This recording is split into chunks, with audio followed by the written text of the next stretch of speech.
Hello, everybody. I hope you have been keeping well. I have been keeping well, and I'm grateful to the Lord. And I hope you have been keeping well. It has been long since I posted a video, but the fact of the matter is that we are still together. Oh, yeah, we are still together, and we are still committed to liberate our Kenyan football. We must soldier on and make sure that our Kenyan football has been fully liberated and that things are working proper. Now, let us go straight into the point. What I want to say today is this. It is a sad day for Kenyan football, and going forward, it is even more sad for Kenyan football. Let us talk about Betking. Betking has exited the country. Betking does not want to sponsor Kenyan football anymore. And the letter was released by FKF about a day ago saying that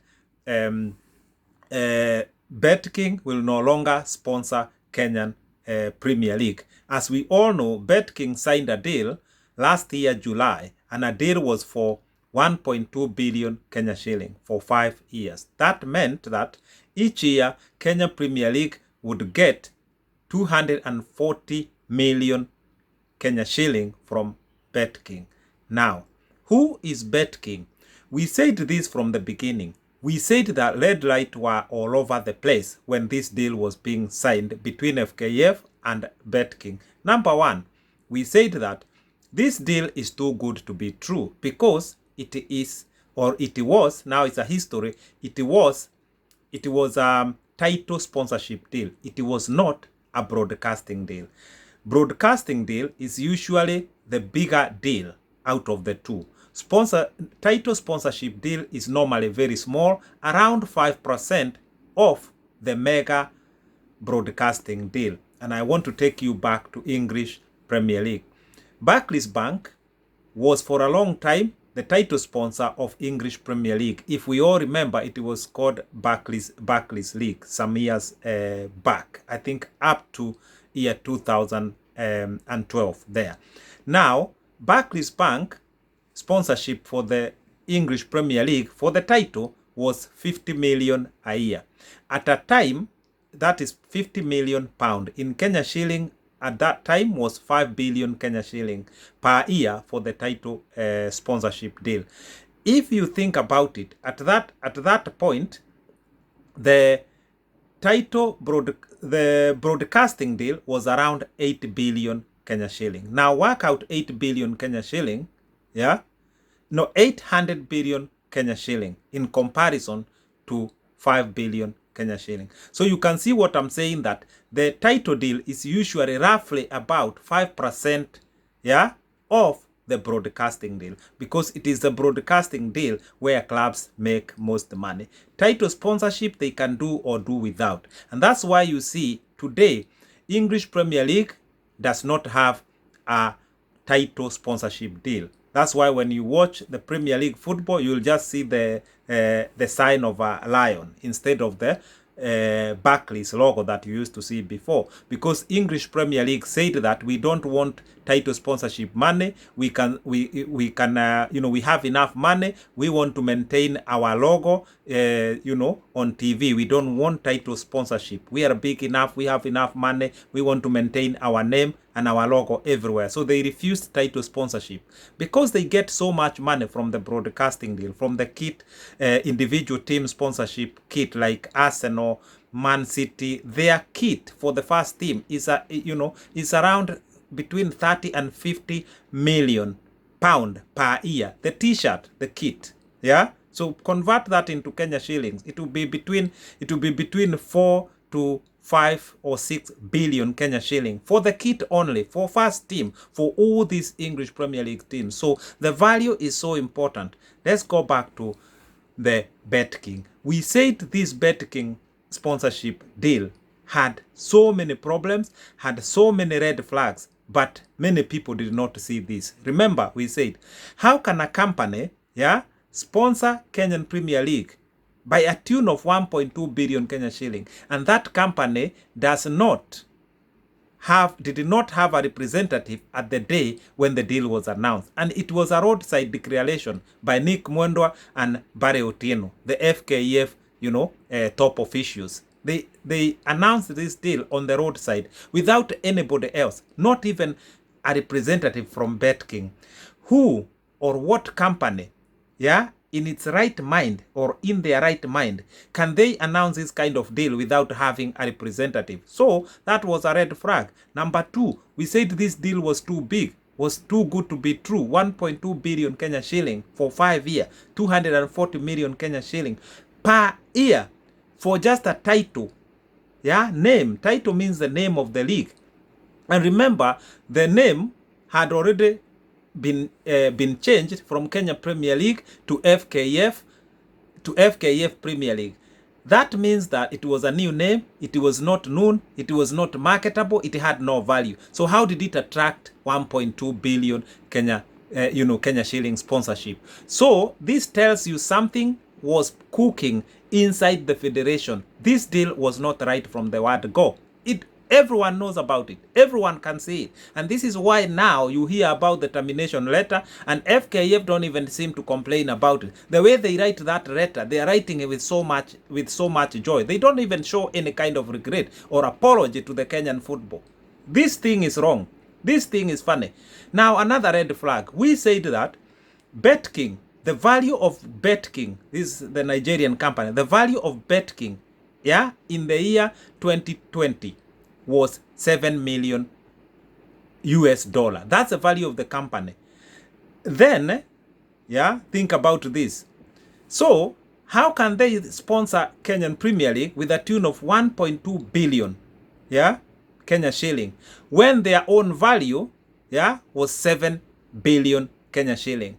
So that's the entire value of the company, and above that there is 5 billion. Where would that have had to come from? Because the Kenyan Premier League would have taken the entire company value, yeah, and then leave nothing, and then there's still 5 billion on top of that the company would have to find within 5 years to pay Kenyan Premier League. So all this stuff, all this research, the value of the company, how is the company rated globally, these things are so important before we just accept any deal. And remember, the Kenyan Premier League club, yeah, FKF dangled a red carrot on on them, and they said this: if you sign the contract July last year, you had to receive 500,000 Kenya shillings, yeah, as a starting point, kikombe cha chai. And they took this money, they signed this deal, and now see what has happened. Now, the other thing is that the Kenyan Premier League clubs were promised that by September last year, they will get 70 million Kenya shillings to share among themselves. By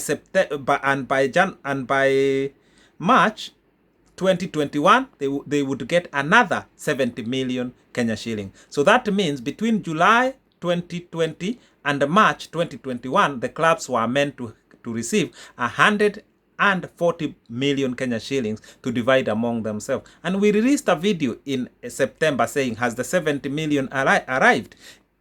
Come to March 2021, we released another video and we said, has the 70 million Kenya shilling arrived? Once again, people keep saying the money has not arrived. Apart from the 500,000 that they were given to sign the contract, nothing else had arrived. And you see now the clubs are struggling. The clubs are shutting down. Players are not being paid. There is no money in Kenyan football. We said in 2015 that in 10 years' time, professional football in Kenya will become extinct. Football clubs in Kenya, professional football clubs will become extinct. 2015 to now is only 6 years. Can you see the sign of extinction? Yes, we are heading to that direction. But according to our prophecy, there's still 4 more years to go so that there will not be a single professional club existing in Kenya unless drastic actions are taken. Now, look at all these red flags. Look at how the Kenya Premier League name was discarded, and now a new name, FKF Premier League, was put in place that no one values. No one knows the value. It has no value. And I said this, Kenyan Premier League to be associated with FKF is a dangerous thing, because if you type on Google today, FKF, you will only see so many corruption deals associated with FKF. So how was that going to help the Kenyan Premier League? Yeah, by discarding their own name, KPL, and now picking FKF as the name of the league. We all knew that this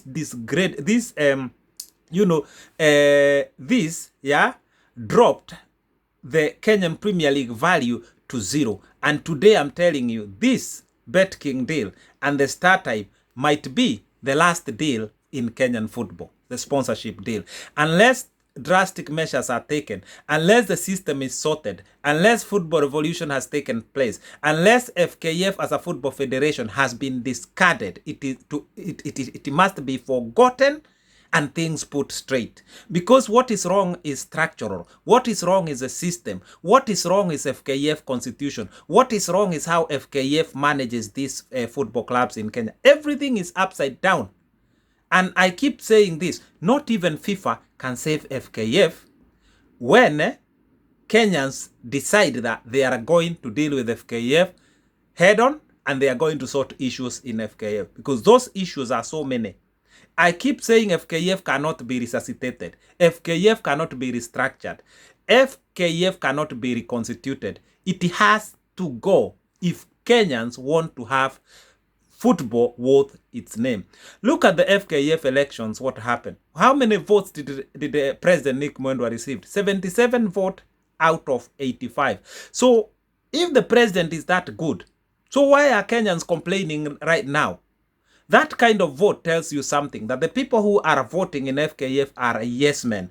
These people, they sing, they dance to the tune even when they have not heard the tune properly. They have all become yes men. It's the control of money, control of the finance within FKF. These people, they believe, unless they are that close to FKF, unless they are that close to Nick Mwendwa, they will not receive anything money-wise or even any favor in Kenyan football. That's why the only way to benefit from Kenyan football, you must become a yes man. And this is the direction that Kenyans must say no.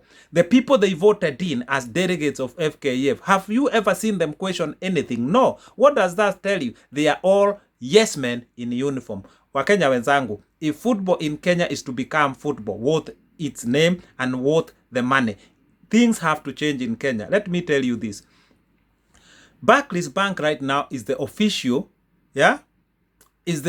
bank for English Premier League. Guess what? Just by being the official bank for the English Premier League, they are having to give English Premier League 3.1 billion Kenya shilling to become the official banker. See how money comes when football is managed right. I want to tell you about English Women Premier League. They have right now a 1 billion Kenya shilling sponsorship deal from Backless Bank. So this issue of saying there is no sponsors, we have to go to betting company, we have to go to companies that have no reputation at all, that is wrong. Sponsors are always there. Even Kenyan sponsors, the Equity Bank, the breweries, they are always there watching to see what's going to happen to the Kenyan football.